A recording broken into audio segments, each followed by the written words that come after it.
Good evening and welcome to Views with Joyce Waddell. I want to thank you for joining us this evening.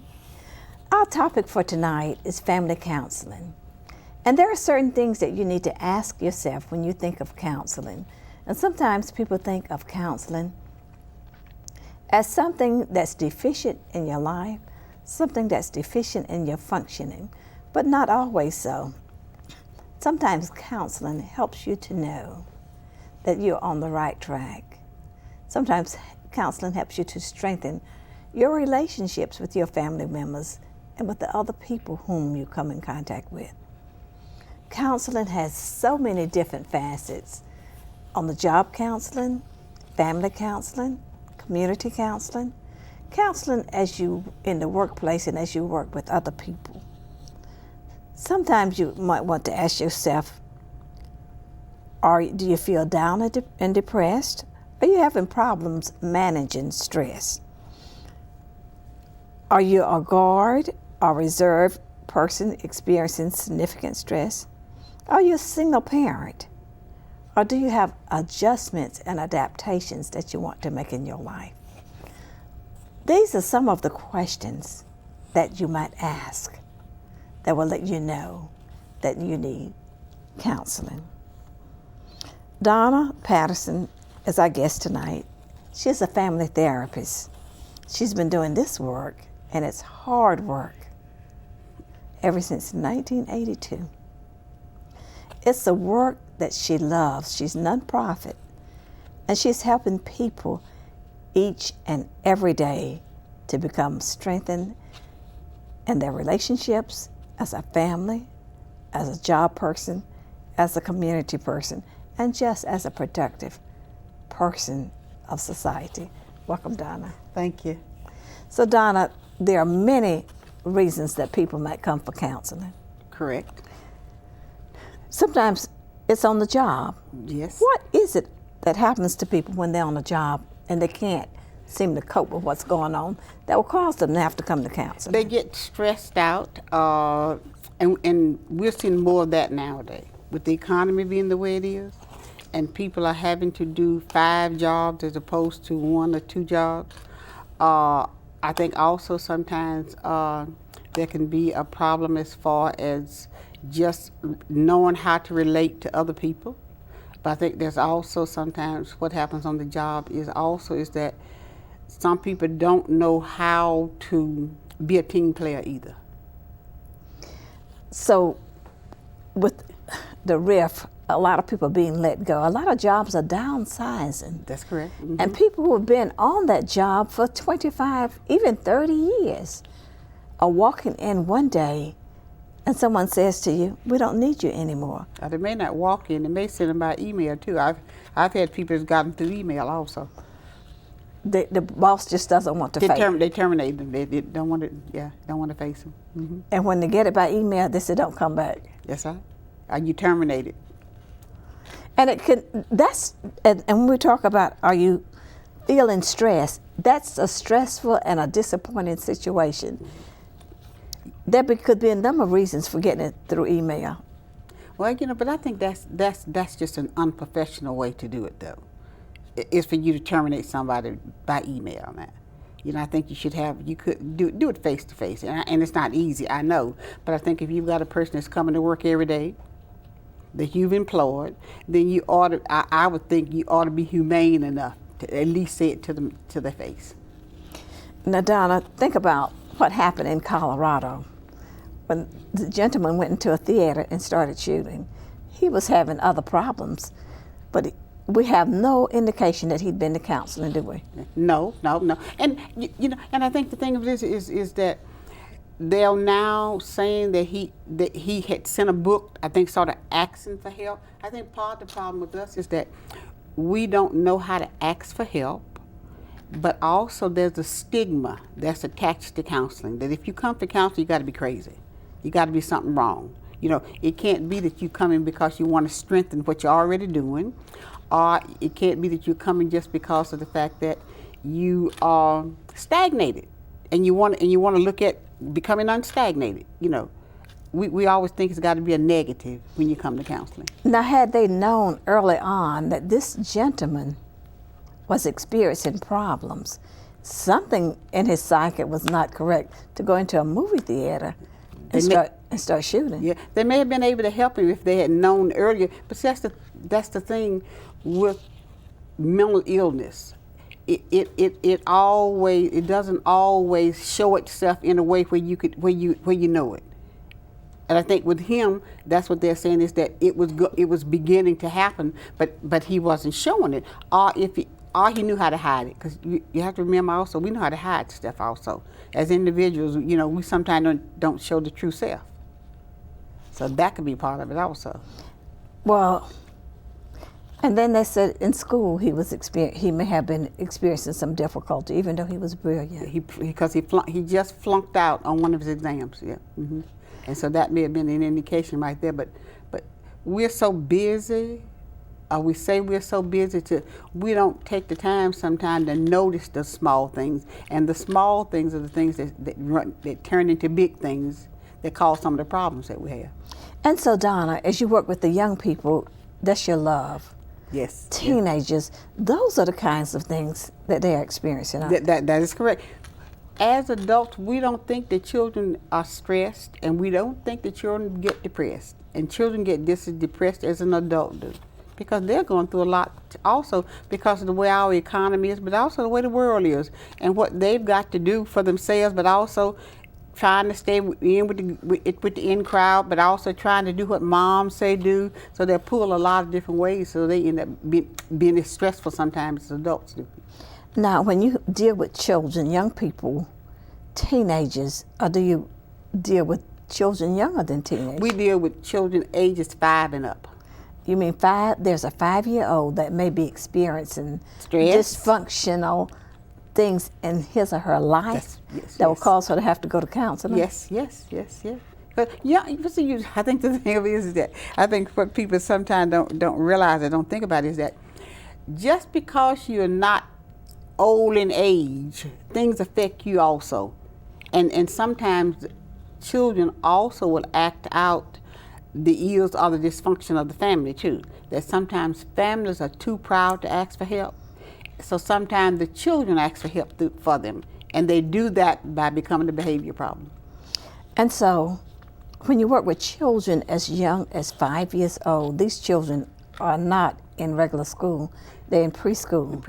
But you work with the family, though. You pull the mom and dad in, too. Okay, and they've already experienced some dysfunctional behavior will probably affect what they do the rest of their lives if they hadn't come for therapy. If they don't get some help and don't learn how to manage it, and if the parents don't learn how to manage, but also learn how to help them to know what to do. Yeah. So in that case, you're working mainly with the parents. You're helping them with the parenting skills that will allow them to help the children. It's a combination. Sometimes it's the parenting skills, but then also helping the child to learn how to manage. Because we have a lot of children that's 5, anger. That's real angry. We have a lot of children that's stressed because little stuff distress them. They real anxious. And we just think that 5-year-olds, children don't get to that point, but they do. And sometimes it's just I reckon it's in their character that they are born that way in the sense, if you know what I mean, that they take on stuff a lot quicker and they maybe don't respond because babies sometimes when they're born they don't bond with their parents. Why don't they bond with the parents to be wholesome individuals? Maybe it's the parent that's not bonding with them. It can be either or. I think it's a combination. But is there such a thing as a child not being able to bond? Yes, they don't bond. Yes, yes they are. Yes, there's some children that do not bond. Yes, it is. Now that's another show. but yes, they are. Yes, they are. Yes, and cry all the time. Parents don't know what they're doing wrong. No matter what they do, it just doesn't help. That's something that they're born with, an inherited behavior. Yeah. Mm-hmm. Okay, Donna. Artists, we're continuing to talk with Donna Patterson as she talks about helping families and that each person in that family unit is an important person.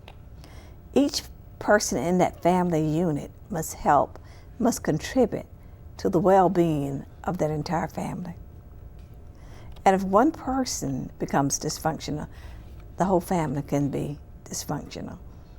And often behaviors of that one individual will cause the family to center around just that one.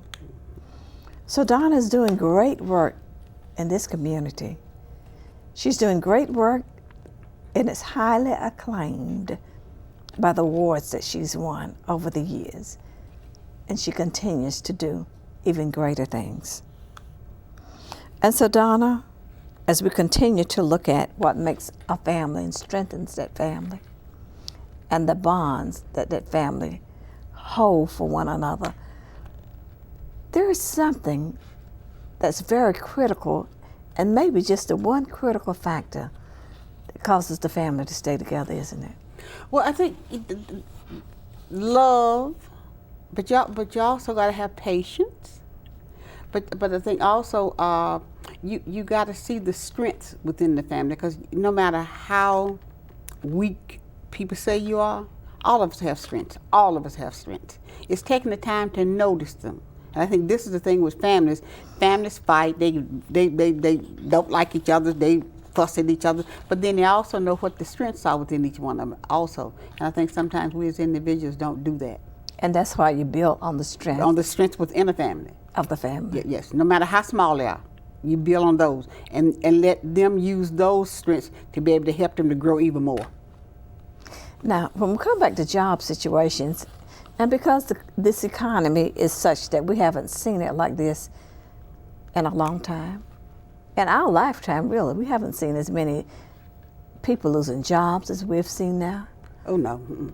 And we haven't seen as much poverty as we're seeing now, especially in a city like Mecklenburg. Oh, yeah, that's true. Or the food bank. So how does that impact the entire family? Well, I think the fact that if you, let's say for instance, if you got a mother or father that's been accustomed to doing for their family in a way that they think is the way that they need to, not having to worry about money, not having to worry about where they're going to pay the light bill, not having to worry about how they're going to get the food, and then all of a sudden they don't have a job, but they still got the family. They still got the children to take care of, and the stress that goes along with it. But then also the shame, and shame comes into play because we as a society have a tendency to think that everybody ought to be able to take care of themselves if you're an adult, and if you're a mother or father, you should be able to take care of your children also. So it's that shame that also plays in there, and the fact that when that happens is that sometimes individuals don't feel comfortable, again, going for help, because again, when it comes to counseling, the stigma. But at some point in time, somebody's going to recommend that they go for help, they go for counseling, because they have to learn how to now rethink their financial situation. They have to now learn how to budget with what they have. But but the thing is though, you would think that we would have more people recommending people go to counseling, but I don't think we do, because the stigma's still there, and then we do have more people that's recognizing that they do. But I think part of the reason why they're recognizing that they do is because the fact is that something happens on the job, and the supervisor decides that because of this you have to go, so it's like mandatory. Or with the children, something happens at school and the child gets put out of school, but mom just noticing it at home and getting it to help right away, sometimes that doesn't happen. So I think the thing of this is us looking at people going to counseling as a strength rather than as a negative. That would help. Now, Donna, not only that, another thing that's happening in our culture, in our society, in our community, we have a lot of foreclosures. A lot of people are losing their homes. That's right. And they have to be counseled as they change their lifestyle. Mm-hmm. And so financially, got to figure out what can I do with this little bit of money, but then also counsel to the point of how can I bring back my self-esteem to be able to continue in a way that's going to be supportive to my family, but then also supportive to me. So when you have foreclosure or you have things that happen to people that sort of put them down and out, then it's like you've got to look at how you can help them to be able to build from what they've got within them, because they do have the strengths. It's helping them to go back and notice or re-notice what they've already got and build and help them to build it back up. Now we have group counseling and individual counseling and family counseling. All of that can come into play. So when we experience the things that are happening in our society with the foreclosures, with the ills of this economy, what value is there of group counseling? Well, you find that you're not the only one. That there are other people going through some of the same things that you're going through, or they may be going through some different things, and you learn from each other. Because one of the things that we as a society need to acknowledge and keep in the forefront is that we're a resource to each other.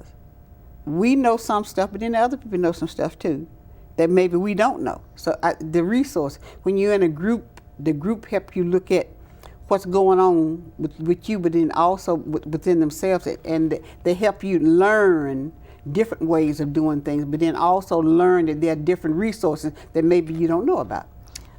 Look, what about when this group comes together? What are the cautions of the group when they're experiencing some of the same kinds of things? Confidentiality is number one. Got to know that that's what we say in this group is confidential. Can't go outside the group and talk about it. That right there will help the group to learn to become a team. Also, the fact of respect.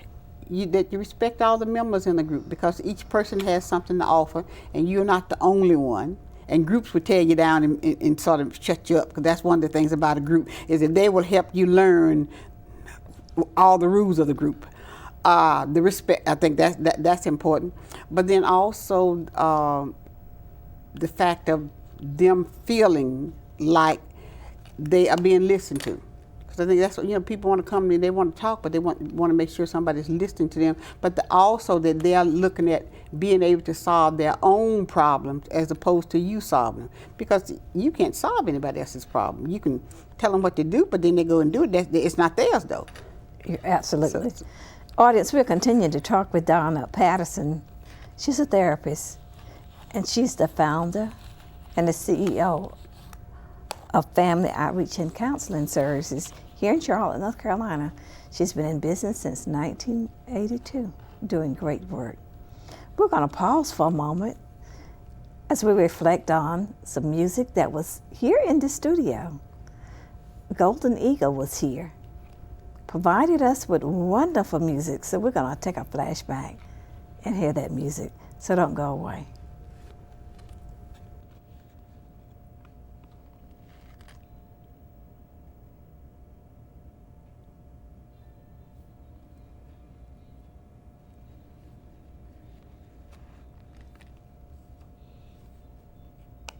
Anything else that we haven't mentioned that we need to talk about?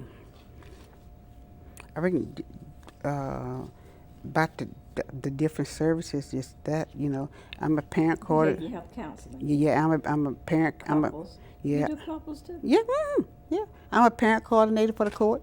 I work with dysfunctional family that the court order to have somebody to help them learn how to be a family too. That's what I do. How many staff members you have? I've got 5 part-time people in the evening. They come in. They work in the evenings. Cause we in the homes. You remember we work in the evening. Queen Thompson ever work with you? I know Queen, but I know Queen. I know Queen from school, so. I know Queen, nah. I know Queen, nah. She's a therapist.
continue to talk with Donna Patterson. She's a family therapist and doing great work in the Family Outreach and Counseling Center here in Charlotte, North Carolina. She's been doing this work ever since 1982. She's highly acclaimed, won many awards for her work and for her services, and she continues to give back to this community. Donna, one of the faces of counseling that you do that's really important, and that's the couples counseling, because when you do coupling counseling with couples, they are the major unit of that family, isn't it? Yeah, yes, that's correct. Yeah. And I think the thing is, we work with the individual, but also the couples, because if the couple is strong, then the family is strong. And I think we have a tendency of thinking that, that couples need to, individuals in the family need to work on stuff individually, not as units, and that that mothers and fathers need to make sure the children got their needs met at their expense sometimes, and that's not so. See, the couple needs to be strong. So sometimes, we do have couples come in that need counseling because of relationship problem, but then also sometimes because of discipline problem. They don't know how to discipline the children, or they're disciplined differently. We're not the same. That one is sort of soft and the other kind of hard, so that causes problem, with the children. Or that mom likes to do things one way and dad likes to do things another way. So it's like trying to help them to get together on how they can do stuff and learn how to negotiate. Now you also do divorce, visitation, mediation, and that's a real important phase of counseling, isn't it? Yes, well, sometimes people just can't get along, and when they can't get along, they don't want to get along, do they? They get a divorce. But the thing is, if they can come to mediation, then they can work out the things themselves and decide, rather than having to pay an attorney a whole lot of money. If they can work it out themselves, then they don't have to pay as much money when it comes to the divorce. So that's the thing about the mediation, is people doing it for themselves. The visitation is a part where we try to help non-custodial parents to be able to see their children, but to do it in such a way where it's productive for the children. Now, how often are people willing to come to mediation? Oftentimes it's difficult. One will want to come, the other one doesn't want to come, because they really don't want to see each other. They really don't want to sit down and to work out what they need to be working out. But the overriding fact is that if they don't want to pay a lot of money out to an attorney, then somehow they learn to face each other. Because the thing of it is, if they don't mind paying the money out to an attorney, then they'll go to an attorney. But if they want to figure that, we can save some money, and we don't have a lot of things that needs to go under what we call the equitable distribution, then we come into counseling and we work it out. So mediation is so important, not even with couples, but with the entire family, because when that happens, the entire family as a unit decide what's going to happen to them. Mm-hmm. Yeah. And that can be stressful, it can be frightening. Oh, yes. And yes. It can create a lot of anxiety. Yes, yes. Mm-hmm. And I think that's why if you can sit down and you can work on it together and come to some kind of agreement, then it ends up being a whole lot better, and it reduces the stress as opposed to somebody else deciding what needs to happen, because that means you got to go on what they say. Don, I want to thank you so much for being with us. Thank you for having me. I enjoyed it. And for sharing. Thank you. What people need to know, what they need to do, how those families need to work together so that they can be a wholesome unit, a strong unit for themselves, for other people in the community, because they are really a model for that community and for the neighborhood. And for all the work that you do, you've been doing this work for so long, but it's a love of life, this work that you enjoy doing, and you're good at it. Thank you. And that's what makes all the difference. Audience, want to thank you too for being with us on Views with Joyce Waddell. And thank you for being with me through the years. Not only that, I want to thank the guests who have been here. Also, thank this crew who've been with me all day.